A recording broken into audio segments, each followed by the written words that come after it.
नमस्कार, आप देख रहे हैं महुआ खबर और मैं हूं आपके साथ अदिति। आपको रूबरू कराएंगे आज की तमाम बड़ी और बेहद महत्वपूर्ण खबरों के साथ। तो आइए रुख करते हैं खबरों का। चलिए इस वक्त की बड़ी खबर क्यों रुख करेंगे। स्वामी अविमुक्तेश्वरानंद ने मुख्यमंत्री योगी आदित्यनाथ के बयान पर तीखा पलटवार करते हुए कहा कि सनातन धर्म में शंकराचार्य की मान्यता किसी सरकारी प्रमाण पत्र से तय नहीं होती। वाराणसी में मीडिया से बातचीत में उन्होंने कहा कि कोई सरकार या राजनीतिक दल ये तय नहीं कर सकता कि कौन शंकराचार्य होगा। उन्होंने सवाल उठाया कि अगर कोई स्वयं को योगी और विरक्त बताता है तो वो राज्य सत्ता कैसे स्वीकार कर सकता है। गोरखनाथ परंपरा का उल्लेख करते हुए उन्होंने कहा कि योगी को राजपाट से दूर रहना चाहिए। साथ ही पुलिस कार्रवाई, माघ मेले की घटनाओं और संतों के साथ व्यवहार पर भी उन्होंने आपत्ति जताई। वहीं मुख्यमंत्री योगी ने विधानसभा में कहा कि हर व्यक्ति शंकराचार्य नहीं लिख सकता और कानून सबके लिए समान है। उन्होंने परंपरा और व्यवस्था का हवाला देते हुए कहा कि कोई भी कानून से ऊपर नहीं है। इस बयानबाजी के बाद प्रदेश की सियासत गर्मा गई है। विपक्षी नेताओं ने भी प्रतिक्रिया दी है, जिससे धार्मिक और राजनीतिक बहस तेज हो गई है। प्रशासन ने कानून व्यवस्था बनाए रखने पर भी जोर दिया है। हर व्यक्ति शंकराचार्य नहीं लिख सकता। हर व्यक्ति हर पीठ के आचार्य के रूप में जाकर के जहां तहां वातावरण खराब नहीं कर सकता। उन मर्यादाओं का पालन सबको करना होगा। और अगर वो शंकराचार्य थे तो क्यों आप लोगों ने लाठीचार्ज किया था वाराणसी में? क्यों एफआईआर लॉन्च किया था? आप नैतिकता की बात करते हैं। 4.5 करोड़ श्रद्धालु जहां पर आए हों, वहां पर कैसे होते हैं बता दें। जिनको वो समझते हैं कि ये शंकराचार्य जी ऐसे होते हैं वैसे बता दें। जो उनका समर्थन करे वही शंकराचार्य, जो सनातन धर्म की बात करे वो शंकराचार्य ही नहीं होता है। ये जो परिभाषा लेकर के आए हैं, ये परिभाषा आज के पहले कभी नहीं रही। सनातन धर्म में शंकराचार्य वो होता है जो सनातन धर्म के लिए कार्य करता है। और सनातन धर्म का सबसे पहला जो विशेषण है वो सत्य है, जो सच बोले। अखिलेश यादव का काफिला लखनऊ से इटावा जाते समय कन्नौज जिले में तिरवा क्षेत्र के गामे मऊ के पास कुछ देर के लिए रुका। इस दौरान समाजवादी पार्टी के प्रमुख ने स्थानीय नेताओं और कार्यकर्ताओं से मुलाकात की तथा संगठनात्मक मुद्दों पर चर्चा की। अखिलेश यादव ने कार्यकर्ताओं को संबोधित करते हुए उन्हें संगठन को मजबूत करने के लिए सक्रिय रूप से जुट जाने का आह्वान किया। उन्होंने कहा कि पार्टी की नीतियों और उपलब्धियों को जन जन तक पहुंचाना बेहद जरूरी है। उन्होंने विशेष रूप से एसआईआर अभियान में पूरी ताकत से भागीदारी सुनिश्चित करने की बात कही और बूथ स्तर तक संगठन को सक्रिय करने पर भी जोर दिया। कार्यकर्ताओं ने अपने नेता का गर्मजोशी से स्वागत किया। संक्षिप्त प्रवास के दौरान अखिलेश यादव ने स्थानीय हालात की जानकारी ली और आगामी कार्यक्रमों को लेकर रणनीति पर भी चर्चा की। बैद्यनाथ धाम में महाशिवरात्रि को लेकर भक्ति और परंपरा का अनूठा संगम देखने को मिल रहा है। द्वादश ज्योतिर्लिंगों में शामिल ये धाम शिवरात्रि पर विशेष रूप से आकर्षक का केंद्र बन जाता है। यहाँ की सबसे विशिष्ट परंपरा मंदिरों के शिखरों पर स्थापित पंचशूल से जुड़ी है, जहाँ अधिकांश शिव मंदिरों में त्रिशूल स्थापित होता है। वहीं बाबा बैद्यनाथ और माता पार्वती मंदिर पर पंचशूल लगाए जाते हैं। शिवरात्रि से 2 दिन पूर्व इन्हें विधि विधान से उतारकर विशेष पूजा की जाती है। परंपरा के अनुसार दोनों मंदिरों के पंचशूल का मिलन करवाया जाता है, जिसे शिव पार्वती के दाम्पत्य प्रेम और एकता का प्रतीक माना जाता है। शिवरात्रि को लेकर देखिए, महाशिवरात्रि का वर्ष का सबसे बड़ा मेला है और वो महाशिवरात्रि को होता है। सदियों से ये परंपरा है। और श्रावण भी सबसे बड़ा मेला माना जाता है, पर पूर्व से महाशिवरात्रि को ही माना जाता है। कल लाखों की संख्या में लोग आएंगे। प्रशासन की तरफ से जितनी व्यवस्था होनी है सब पूर्ण कर दिया गया है। बाकी सब हम लोगों को आदेश है जो यात्री के हित में जो भी किया जा सकता है। हर हर महादेव। महाशिवरात्रि का पूरा दुनिया, पूरा देश, पूरा मुल्क, देश विदेश सब प्रसन्न रहें, आनंद रहें।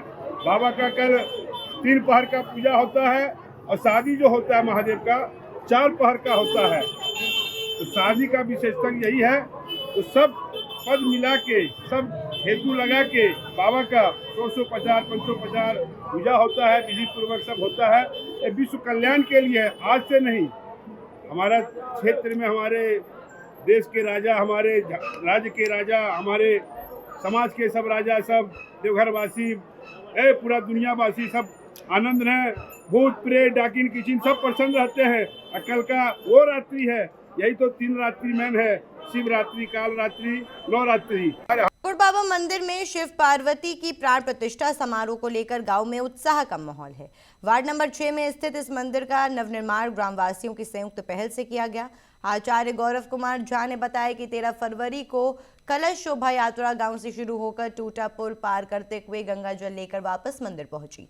इसके अगले दिन 14 फरवरी को शिवलिंग का गांव भ्रमण किया जाएगा। 15 फरवरी को शिव पार्वती और अन्य भगवानों की प्रतिमा की प्राण प्रतिष्ठा होगी। 16 फरवरी को मंदिर में हवन का आयोजन किया जाएगा। स्थानीय निवासी संतोष शर्मा ने बताया कि पुराने मंदिर की स्थिति जर्जर हो चुकी थी, इसलिए सभी ग्रामीणों ने मिलजुल कर नए मंदिर का निर्माण कराया। इस पहल से स्थानीय समुदाय में श्रद्धा और उत्साह का नया संचार हुआ है। यहाँ धांगड़ हुआ का बहुत पुराना मंदिर था। सब ग्राम वासियों बेलखुरिया पंचायत वार्ड नंबर 6 में पुराना धांगड़ हुआ का मंदिर था, पुराना शिवलिंग था। ग्राम वासियों ने मिलके एक शिवलिंग नया प्राण प्रतिष्ठा करने का निर्णय लिया। इस एवज में 13 तारीख को पूरा सामाजिक तौर पे कलश शोभा यात्रा निकाला गया, जो कि टूटा पुल से चल के अपना बेलखुरिया पंचायत वार्ड नंबर 6 अपना पुराना शिवलिंग, पुराना स्थान देवस्थान पे लाया गया। आज उनका पूजा हो रहा है। रात में गंगा जल में रखा गया, अभी चावल में रखा गया है। इनका शाम को, आज 14 तारीख शाम को पूरा भ्रमण होगा, सामाजिक भ्रमण, और 15 तारीख को शंकर भगवान को स्थापित किया जाए।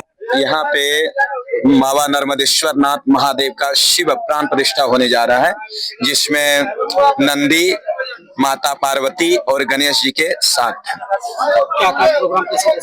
जैसे प्रतिष्ठा में जो है सबसे पहले कलश शोभा यात्रा होता है, जो कि पूर्व पीछे हो चुका है हमारे 13 तारीख को, और उसके बाद कल जो था जलाधिवास का कार्यक्रम था एवं मंडप प्रवेश कार्यक्रम था, जो कि कल हो चुका। आज का कार्यक्रम जो है हमारे वेदी पूजन, पंचांग पीठ का पूजन करने के बाद अन्नाधिवास किया गया। अब अन्नाधिवास के बाद जो है पुष्पाधिवास होगा, फलाधिवास होगा, घृताधिवास होगा, उसके बाद भगवान नर्मदेश्वर का महास्नान होगा।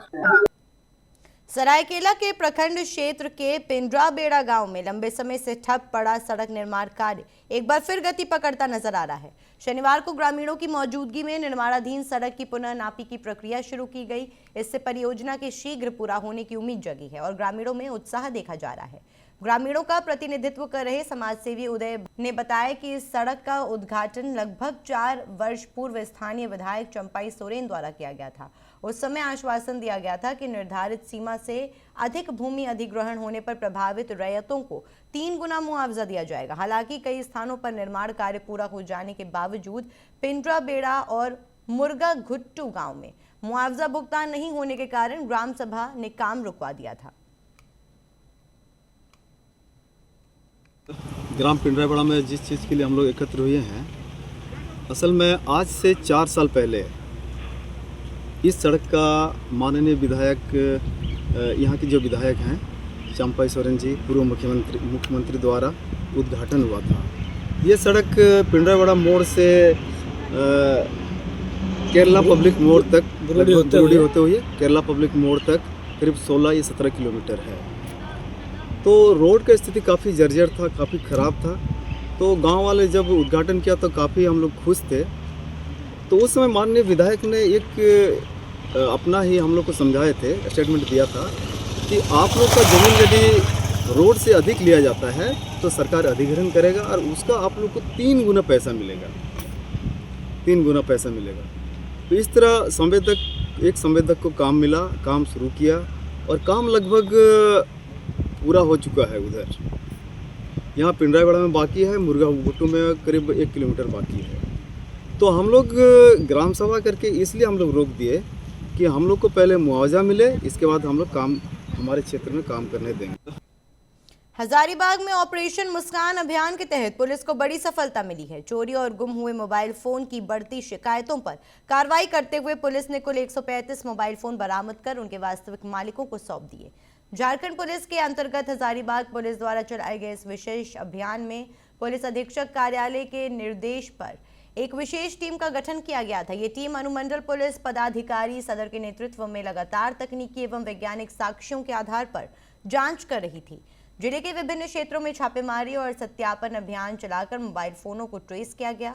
14 फरवरी 2026 को पुलिस अधीक्षक अंजनी अंजन ने एक कार्यक्रम के दौरान बरामद सभी मोबाइल उनके असली मालिकों को सौंपे। अपने खोए मोबाइल वापस पाकर लोगों के चेहरों पर खुशी साफ झलक रही थी।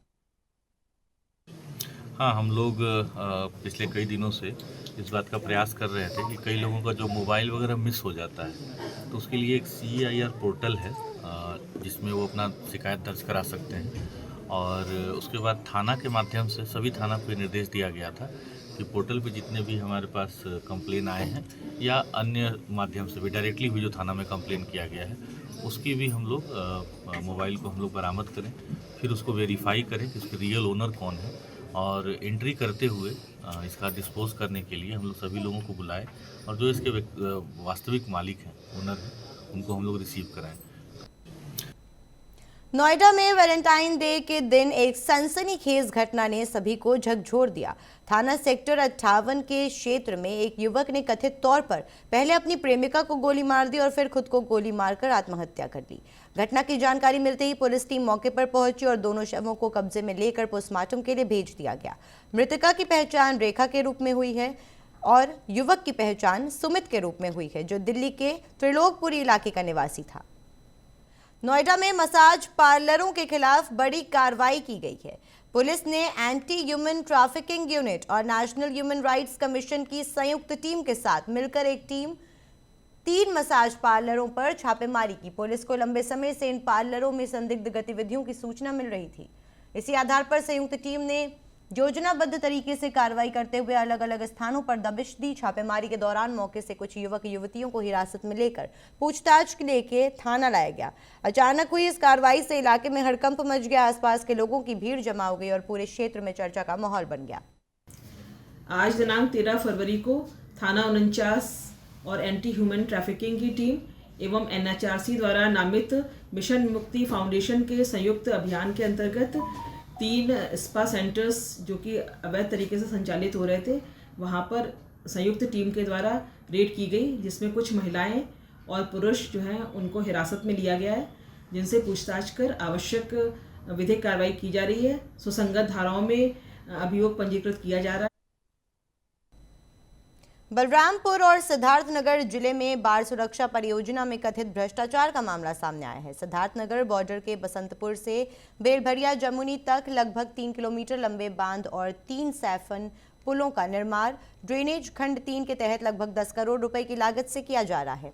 किसानों का आरोप है कि ठेकेदार ने निर्धारित मानकों का उल्लंघन करते हुए बाहर से चिकनी मिट्टी लाने के बजाय निजी भूमि पर गहरे गड्ढे खुदवाकर वहीं से बालू मिट्टी के बांध निर्माण कर दिए। 25 से 30 फुट चौड़े और 12 से 15 फुट गहरे गड्ढों से सैकड़ों बीघा कृषि भूमि बर्बाद हो गई, जिससे पिपराही, जमुनी और आसपास के गांव पर संभावित बाढ़ का खतरा बढ़ गया। नाम है, क्या समस्या है? हमारा नाम कल्लू है। हाँ।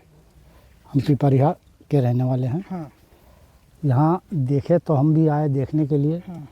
यहाँ तो देख रहे हैं कि एक नदी का बांध बन रहा है, दूसरा नदी तैयार किया जा रहा है ना। हाँ। और सरकार आँख पे पट्टी बांधे हुए है, उनको दिखाई नहीं दे रहा है। गरीबों की ये जो बांध रहे, हाँ। कहाँ के लोग बांध रहे हैं? ये तो सिद्धार्थनगर के लोग हैं। अच्छा, और मट्टी कहाँ से? मट्टी बलरामपुर से लिया जाए। साहब तो आज मिनहा के तो कहते हैं चौचवा से दवाई देवे। अच्छा। हाँ, हमारा जमीन खन रहे हैं, 22 बीघा का नंबर हमारा है। अच्छा। और आयन तो कहते हैं चचवा से बस खन के जेसीबी से? हाँ, जेसीबी से दबानी बात। हाँ। अच्छा, तो मुआवजा नहीं मिला? मुआवजा कुछ नहीं मिला। तो कितना खंड खंड का बोला हमारा 22 बीघा का नंबर है। हाँ। और खाले डाले लेके आर पार, तो खंड का बोला ढेर। हाँ। अच्छा साहब, हम लोग का ज़मीन खनकर सिद्धार्थनगर में बांध रहे हैं और हम लोग जाते हैं, कहीं हमारा सुनवाई नहीं हो रहा है। अच्छा। हाँ, यही बात है, समस्या है सर। बहुत ऐसा नदी खन रहे हैं कि साहब बहुत पुरानी रात्रि से नदी ये ज़्यादा हो रहा है। इसको खनाई कर हो रहा है। और साहब हम लोग कहे हैं तो कोई नहीं मानते हैं, ज़बरदस्ती करने कहीं भी जाओ हम लोग खनेंगे। हाँ। अच्छा, तो ये इतना खन दिए हैं कि हापुड़ जिले में हापुड़ प्राधिकरण ने अवैध प्लॉटिंग के खिलाफ बड़े पैमाने पर कार्रवाई की। बुलडोजर चलाकर जिले के 4 अलग अलग स्थानों पर अवैध प्लॉटिंग को ध्वस्त किया गया। कुल मिलाकर लगभग 58,000 वर्ग मीटर क्षेत्रफल की अवैध संरचनाओं को हटाया गया। प्राधिकरण का ये कदम जिले और अवैध प्लॉटिंग और जमीन के गलत इस्तेमाल को रोकने के उद्देश्य से उठाया गया।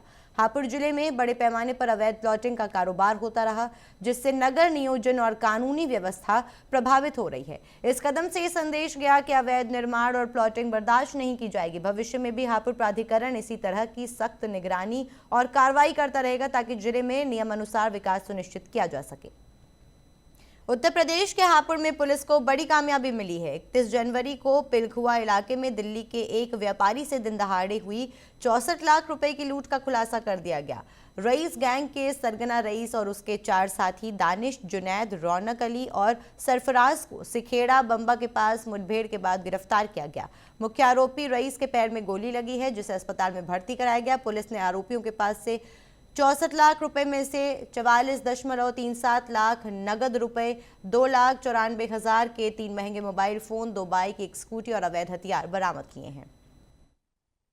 31 जनवरी को एक पिलखुआ में लूट की घटना कारित हुई थी, जिसमें एक व्यापारी से 64 लाख की लूट बदमाशों ने की थी। इस घटना का आज हापुड़ की पुलिस ने और स्वाट टीम ने मिलकर के इसका जो है खुलासा किया है, जिसमें 5 व्यक्तियों की गिरफ्तारी हुई है। रईस पुत्र अनीस, दानिश पुत्र मकसूद, जुनैद पुत्र शाहिद, सरफराज पुत्र अतीक और रौनक अली पुत्र अस्फाक।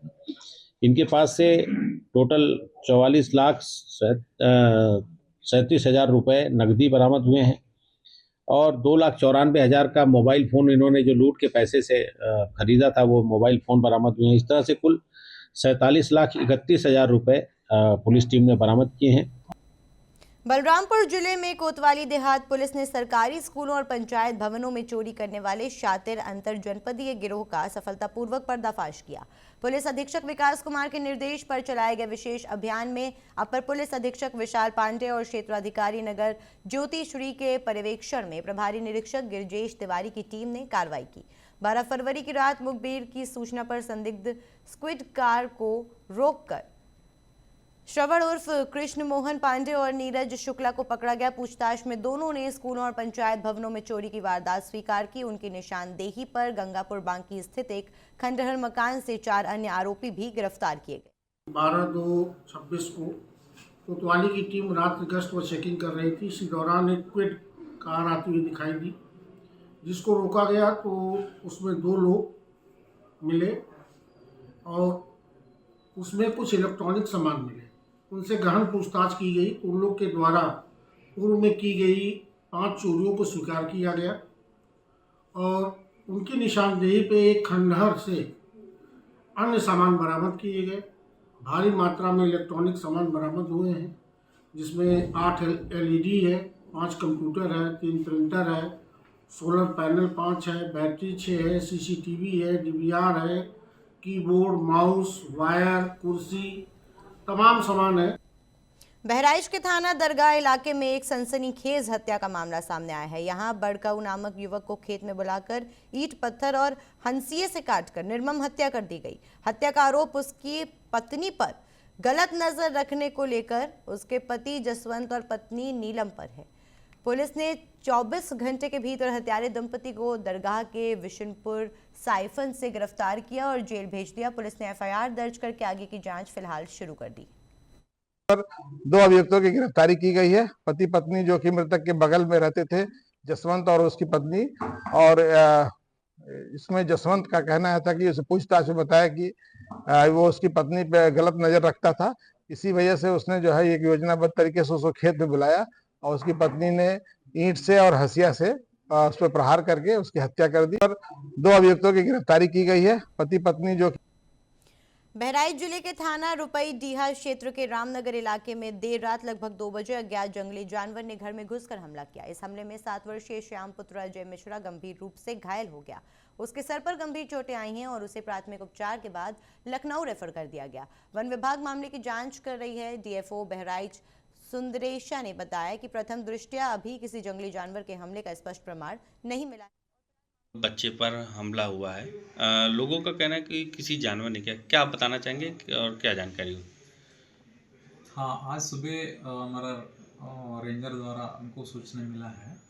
तो एक बच्चे लगभग 7 साल का है, रुपड़ी इलाका में है। लगभग इसका घटना 2 बजे से 3 बजे के बीच के सुबह का था। और उसमें उनको प्रिलिमिनरी रिपोर्ट के अनुसार हमने पूरा एविडेंस चेक की है। इसमें कोई जानवर की निशान नहीं मिल रहा है। अच्छा, दूसरा है उसको कैसे घायल हुआ, इंजरी हुआ, वो देखते हुए ये छोटे जानवर का करना हो तो छोटे जानवर तो नहीं है, कम से कम है ना, ये बाघ है नहीं तो लेपर्ड। फिलहाल के लिए बस इतना ही। आगे की जानकारी के लिए बने रहिए और देखते रहिए महुआ खबर।